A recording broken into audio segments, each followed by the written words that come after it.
So apart from their effect in the CNS and autonomic nervous system, they also exert hypotension in CVS as a central as well as peripheral action on sympathetic tone. The hypotensive action is most marked after parenteral administration and roughly parallels the alpha adrenergic blocking potency. And it is not prominent in the psychotic patients, but is accentuated by the hypovolemia. And chlorpromazine is a potent local anesthetic, just like procaine, but other antipsychotics do not have the membrane stabilization. That's why they are not a good local anesthetic. So I have mentioned the tolerance to the sedative hypotensive action develops within days or weeks, but maintenance dose for therapeutic effect in most psychotics remain fairly unchanged over the years because tolerance do not develop against the antipsychotic effect. Now, so psychiatric indications of neuroleptics. Schizophrenia is the primary indication for neuroleptics. Unfortunately, many patients show little response. Antipsychotics also indicated for some affective disorders which share characteristics of both schizophrenia as well as affective disorder, mood disorders, and that's why often antipsychotic drugs can be combined with the antidepressant lithium or valproic acid for the treatment of these mood disorders. And typical antipsychotics should provide adequate treatment of positive symptoms, including hallucination, delusion. In at least 60% of the cases, patients are often left with unresolved negative symptoms such as apathy, alogia, flattening of effect, and evidence suggests that the clozapine and newer atypicals have a significant advantage over the typical drugs against the negative symptoms. So, if the positive symptoms are predominant, then we can treat with typical antipsychotics or D2 blocker. If negative symptoms are predominant, then we can give atypical antipsychotics, which are actually 5-HT2A receptor antagonists. Also, before selecting the drug, we have to think about the adverse effect profile, extrapiramidal side effects, that means the drug-induced Parkinsonism and other effects. They are enhanced by the typical antipsychotics. With atypical antipsychotics, there is less extrapiramidal side effects but more metabolic side effects. We shall come later. Manic phase in bipolar disorders often requires treatment with neuroleptics, though lithium or valproic acid is the choice. And recent controls support the efficacy of monotherapy with atypical antipsychotics in the acute phase of mania, and olanzapine has been approved for this indication. Olanzapine is the atypical antipsychotic. Non-psychiatric indications. There are some non-psychiatric indications of typical antipsychotics, like they can have an antiemetic effect, like haloperidol. The action is due to D2 receptor blocked both centrally and peripherally. And some drugs such as prochlorperazine are promoted only as antiemetics or anti-vertigo. Phenothiazines with shorter side chains have considerable H1 blocking action used for the pruritus, so chlorpromazine can be used for pruritus. And in the case of promethazine, as preoperative sedatives. Butyraphenol or droperidol haloperidol is used in the combination of an opioid like fentanyl, that is called neurolept anesthesia or analgesia.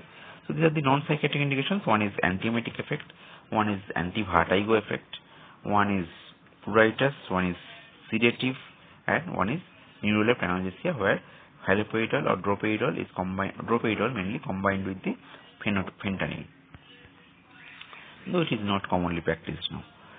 So my first question so far, number 1, so far discussed. Number 1 question: typical antipsychotics block which receptor? Number 2, atypical antipsychotics block which receptor?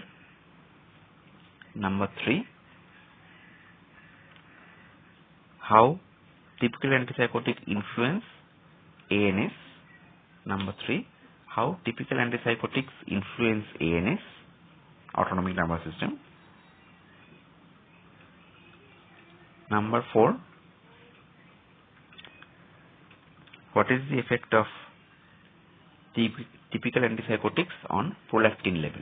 What is the effect of typical antipsychotics on prolactin level? Okay, answer 4.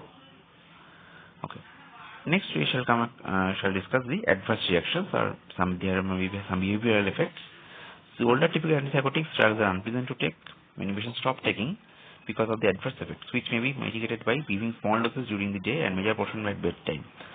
A pseudo-depression may be created due to the drug-induced akinesia, usually responds to treatment with antiparkinsonian drug. And other pseudodepressions may be due to higher doses. The decreasing dose may relieve the symptoms, but toxic confusional states may occur with very high dose of drugs that have prominent anti-muscarinic actions. So typical antipsychotics having high anticholinergic activity like thyroidazine, chlorpromazine, they can significantly cause some confusional state if given in higher dose. And we have to read in detail about the neurological effects. So extrapyramidal side effects occurs during the treatment of the older agents or typical agents, and they are broadly divided into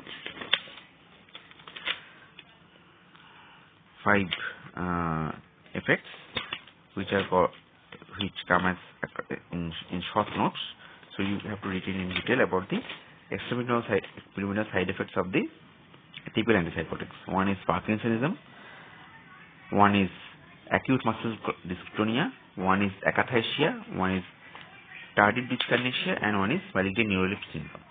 So akathisia, Parkinson's syndrome, acute dystonia, tardive dyskinesia, and neuroleptic malignant syndrome. These are the 5 effects which cause due to extrapyramidal disturbance.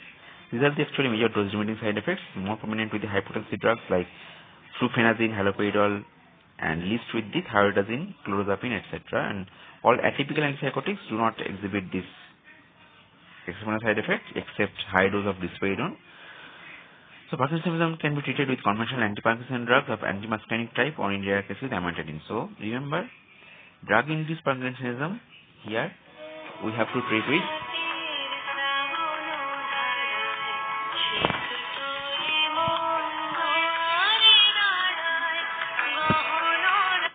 hello.